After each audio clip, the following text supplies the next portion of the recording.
반갑습니다. 잘 지내셨는지요?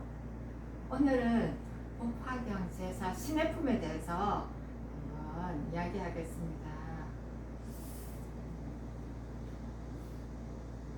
복화경은 거기 저 뒤에 제23 야광보살 본사품에 보면 그 내용에 보면 한번 읽어볼게요.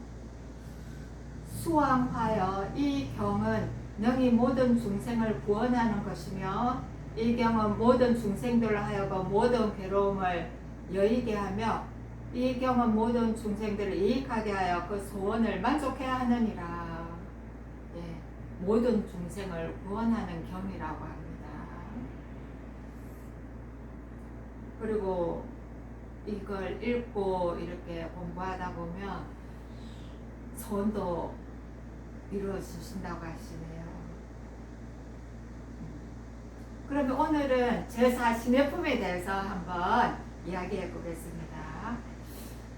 지난번 제3 비유품을 했었는데요. 부처님이 이제 설법 했던 것, 제자들이나 이렇게 중생들에게 설법한 것을 또 비유로서 말씀하셨는데, 또 여기서는 제자들도 이제 비유로서 이야기를 합니다. 먼저 4대 성문 큰 네 분의 이제 성문 제자들 누구냐면 해명수보리와 마하가전영과 마하가스, 마하목걸련 이분들이 비유품에서 부처님이 비유를 든 법문을 듣고 미정의 법을 들었다고 한없이 기뻐서 자리에서 일어나서 이제 자리에서 일어나 옷을 바르게 하고 오른쪽 어깨를 드러내어 진실을 보였습니다. 그리고 부처님의 조난을 우러러 보고 있었는데요. 또 부처님께 또 우리 이 4대 성문 대표적인 빼어난 큰 제자 4분 상수 제자라고 하겠습니다. 이 상수 제자들도 또 비유로서 부처님께 또 말씀 올립니다. 감격을 해서 이 상수 제자들이 어떤 비유를 드느냐 하면 가난한 남자의 비유를 듭니다. 궁자, 가난한 사람의 비유를 듭니다. 자, 그 이야기를 한번 해보겠습니다. 어떤 사람이 이제 어린 시절에 아버지를 버리고 도망을 가서 다른 지방에서 10년, 20년, 50년을 살았다고 합니다. 이제 나이는 많아졌고 이제 공공하기가 막심하여 사방으로 헤매면서 이제 의식을 구하여 여기저기 돌아다니다가 우연히 고향으로 향하였습니다. 또 아버지도 일찍 아들을 찾아다니다가 만나지 못하고 어떤 마을에 정착해서 이제 살게 되었다고 합니다. 큰 부자로서 이제 드나드는 사람도 많고 한들도 많이 거느리고 큰 집에서 부자로 살고 있었답니다. 근데 부자이긴 한데 아들을 못 만나서 늘 한탄스러워하고 그렇게 지내고 있었답니다. 이때 가난한 아들, 궁한 아들은 품을 팔면서 이리저리 다니다가 나이 50 되도록 이리저리 다니다가 우연히 아버지가 사는 집에 이르러 대문 옆에 머물렀습니다. 그 보니까 그 아버지를 멀리서, 아버지인지 모르죠. 아버지인지 모르는데 멀리서 보니 사자자에 앉아서 보배로 된 괴로 팔을 받들고 너무 멋있게 있는 거예요. 그래서 너무 멋있어서 여기는 자기가 궁한 아들이죠. 가난한 아들이 머물 곳이 아니다. 아마 내가 여기서 일을 하면 저 사람은 나를 너무 많이 부려먹고 또 힘들어질 수도 있겠다.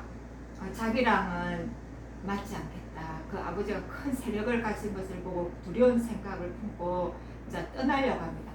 근데 아버지는 멀리서 대뜸 아들인 걸 알아봅니다. 그래서 밑에 시종을 시켜서 붙들으라고 하니 이 아들은 두려운 마음에 왜 나를 붙드냐면서 기절을 하고 맙니다. 그래서 이 아버지가 놔두어라, 방편을 써서 데려야 되겠다 싶어서 일단 아들을 뒤쫓게 합니다. 어디에 있는지. 근데 멋지게 뒤쫓는 사람을 멋지게 해서 보내는 게 아니라 뒤쫓는 사람을 흐름하게 해서 마음 편하게 이 아들이 마음 편하게 대하라고 흐름하게 이렇게 뭐 묻혀가지고 그냥 보냅니다. 그 사람 이 아들이 다른 지방에 가서 또 일을 하는데 그 뒤쫓아온 사람들이 품삯을 꼬부려 줄 테니 자기가 있는 곳에서 가서 일하자면서 꿰어서 아버지가 있는 곳으로 데려오게 됩니다.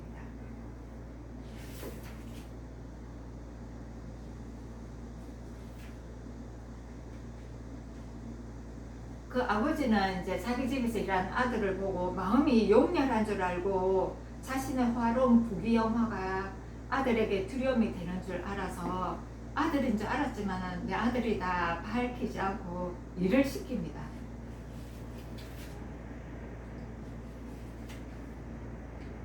그리고 일을 시키면서 친아들과 같이 생각하겠노라 이렇게 했는데 그러다가 이 아버지, 이 장자가 죽을 때, 이 아버지 말씀이죠. 죽을 때 아들을 시켜 친척과 국왕과 대신과 찰제리와 거사들을 모두 모이게 하고 이렇게 선언하였습니다. 이제 여러 사람이 있는 자리에서 이제 이 아들에 대해서 이제 늘 선포하는 거죠. 여러분 잘 들으십시오. 이 사람은 내 아들이요. 내가 낳아서 길렀는데 어느 곳에서 나를 버리고 도망하였어. 이렇게 자초지종을 이야기하면서 이 아들에게 모든 재산을 물려줄 거라고 그렇게 선언합니다. 이제는 내가 가졌던 모든 재산이 모두 이 사람의 소유이며 예전부터 출납하던 것도 이 사람이 알아서 할 것이요. 출납하던 일도 아들이 했었거든요.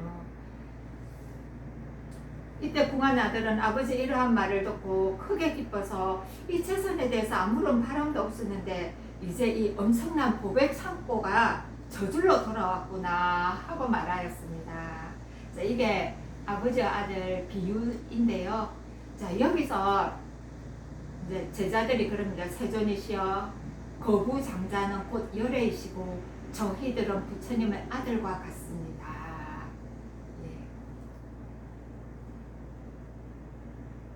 그렇게 이야기를 합니다. 부지런히 정진해서 저희들이 열반이라는 하루의 품삯을 얻고는 마음이 크게 환희하여 스스로 만족해하고 생각하기를 불법 가운데서 부지런히 정진한 소득이 매우 크다고 했습니다.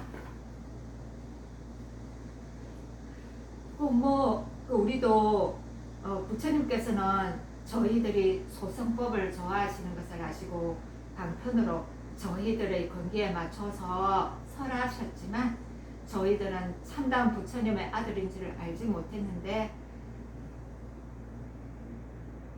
부처님은 대승으로서 교화하시고 본래부터 바라는 마음이 없었는데 이제 큰 포방의 큰 보배가 저절로 굴러 들어와서 부처님의 아들로서 당연히 얻어야 할 것을 다 얻었다고 합니다.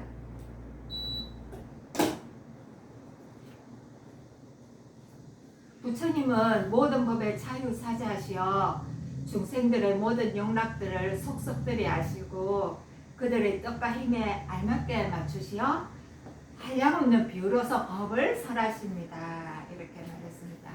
네, 여러분 더운데 시원하게 보내세요. 감사합니다.